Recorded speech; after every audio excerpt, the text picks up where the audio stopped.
Walking એટલે કે ચાલવું.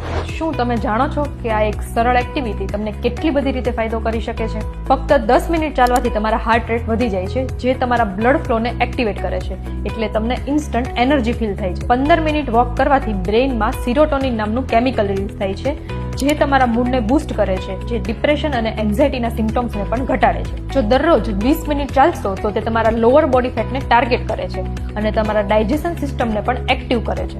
દરરોજ 30 મિનિટ બ્રિસ્ક વોકિંગ કરવાથી તમારું મેટાબોલિઝમ ફાસ્ટ બની જાય છે અને તમારા ફૂલ બોડી ફેટને ઘટાડવામાં પણ મદદ કરે છે. અને જો દરરોજ તમે 1 કલાક ચાલો છો તો તમારા ડોપામિન લેવલ પણ વધી જાય છે, જે તમારા મગજને શાંત રાખવામાં, ડિપ્રેશન અને એન્ઝાયટીને ઘટાડવામાં, પાચન ક્રિયા સુધારવામાં અને બોડીને ફેટને પણ ઘટાડવામાં મદદ કરે છે. વોકિંગ એ માત્ર ફેટ લોસ માટે નથી, પરંતુ એ તમારી મેન્ટલ પીસ, હાર્ટ હેલ્થ અને હોર્મોનલ બેલેન્સને સુધારવા માટેની એક પરફેક્ટ એક્સરસાઇઝ છે, અને કોઈ પણ એક્સપેન્સ વગર. જો આ ઇન્ફોર્મેશન તમને યુઝફુલ લાગી હોય તો ઓમ સાઈ ફિઝિયો ક્લિનિકના પેજને ફોલો કરવાનું ભૂલતા નહીં.